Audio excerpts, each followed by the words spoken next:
UP के हरदोई में भगवान विष्णु ने 2 बार अवतार लिया था। पहला नरसिंह के रूप में और दूसरा वामन अवतार लिया था। भगवान विष्णु का यह पहला वामन अवतार था जो कि मनुष्य रूप में था, और ऐसा कहा जाता है कि भगवान विष्णु ने वामन अवतार सिर्फ 52 अंगुल का ही लिया था। धर्म ग्रंथों के जानकार हरदोई के शैलेश पांडे बताते हैं कि हरदोई एक ऐसी नगरी रही है जहां पर भगवान विष्णु ने 2 बार अवतार लिया।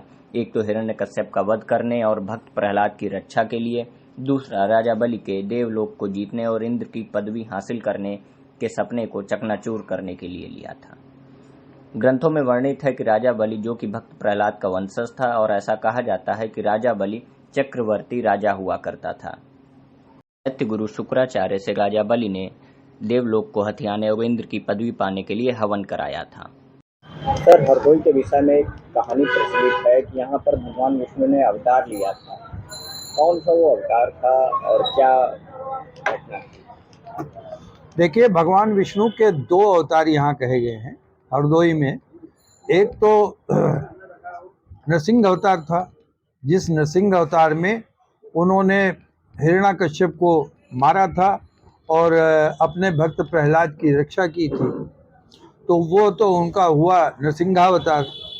उसके बाद में राजा हिरण्यकश्यप का पुत्र था प्रहलाद, प्रहलाद का पुत्र था विरोचन, और विरोचन का पुत्र था बलि, राजा बलि। काफ़ी बड़ा उसका साम्राज्य था, चक्रवर्ती राजा था।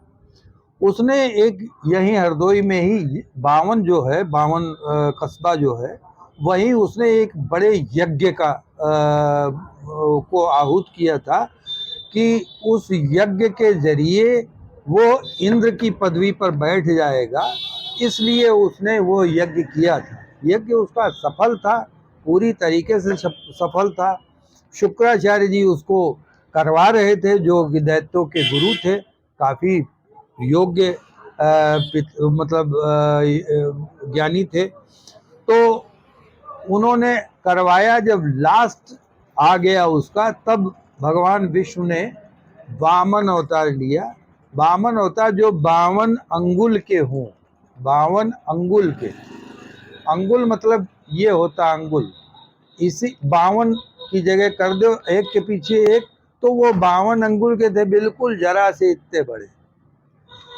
तो वो गए बलि के पास, और राजा बलि का इस मामले में बड़ा नाम था कि कोई भी कुछ मांगने आता था, कुछ भी जो भी मांगने आता उसको वो देते। वो उस समय यज्ञ में गए थे वामन अवतार जी। उन्होंने यही सोच करके गए थे कि इसको आज पूरी तरीके से इस यज्ञ से विलग करना है, अलग करना है, चूंकि ये इंद्र न बन जाए इसलिए। तो उन्होंने उसको कहा कि कुछ मांगो। तो उन्होंने कहा मांगना क्या है, मुझे 3.5 पग धरती दे दीजिए और मुझे क्या चाहिए, उसी में मैं रह लूँगा, बना लूँगा, सब हो जाएगा। तो 3.5 पग में कैसे रह पाओगे? उन्होंने कहा ये मेरी प्रॉब्लम, आपकी प्रॉब्लम नहीं है। तो उन्होंने उसको देखा, कहने है ये तो जरा सा लड़का है, बच्चा है, और ये कितनी 3.5 पग में चाहे जहाँ ले ले, कोई दिक्कत नहीं। उन्होंने कहा ठीक है, ले लो। अब उसी समय उन्होंने अपना विशाल रूप आवृत्त किया, महान रूप। उसमें एक पग में उन्होंने पूरा धरती नाप ली, एक पग में पूरा आकाश नाप लिया, और दूसरे में पाताल लोक नाप लिया। तीनों लोक हो गए। पहले अब बताइए, अब तो आपका कहीं है नहीं कुछ। अब वो अवाक से खड़े, वो कह भी नहीं सकते कुछ, क्योंकि खुद कह चुके थे ले लो, दे दो। तो उन्होंने कहा 3.5 पग जो बची है, आधा पग, वो आधा पग भी मुझे चाहिए, वो कहाँ है? तो बलि ने कहा अब तो दे ही चुका हूँ। तो लेट गए। उन्होंने कहा मुझे नाप लीजिए। उन्होंने उनको भी नाप लिया। अब वो उनके दास हो गए। बलि जो थे वो विष्णु भगवान के दास हो गए।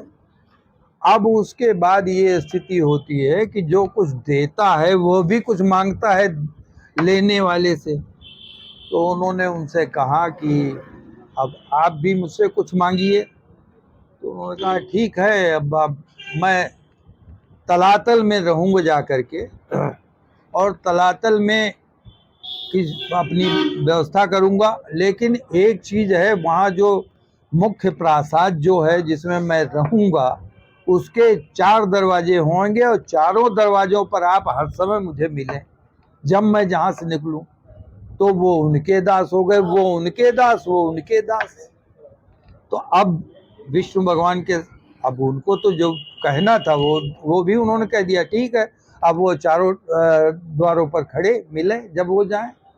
तो काफ़ी टाइम हो गया तो लक्ष्मी जी को बुरा लगा। उन्होंने कहा है मेरे पति तो दास बन गए उनके। तो रक्षाबंधन पर वो गई, उन्होंने कहा कि मुझे आपसे वो राखी बांधनी है। तो उन्होंने कहा ठीक है राखी बांधिए। राखी बांधी, उन्होंने कहा अब कुछ मांगो आप। तो उन्होंने कहा आप इनको वापस करो, ये जो कह रहे हो कि विष्णु भगवान मुझे चारों दरवाजों पर दिखाई देने चाहिए, इनको आप छोड़िए। तो अब उनकी समझ में आया, हाँ ये तो अब ये भी गए हमारे, खैर वो भी हो गया, तो अपने घर चले गए। इन सारी चीज़ों का शास्त्रों में भी उल्लेख है, हर जगह उल्लेख है और हम लोग उसको मानते भी हैं। यहाँ आजकल हिरण्याकश्यप का महल भी कहा जाता है वहाँ पर था, जो श्रवण देवी है उसके पहले ही है, तो उसी को हम लोग मानते हैं। और ईश्वर 2 बार यहाँ हुआ है। क्या नाम है आपका? शैलेश पांडे एडवोकेट।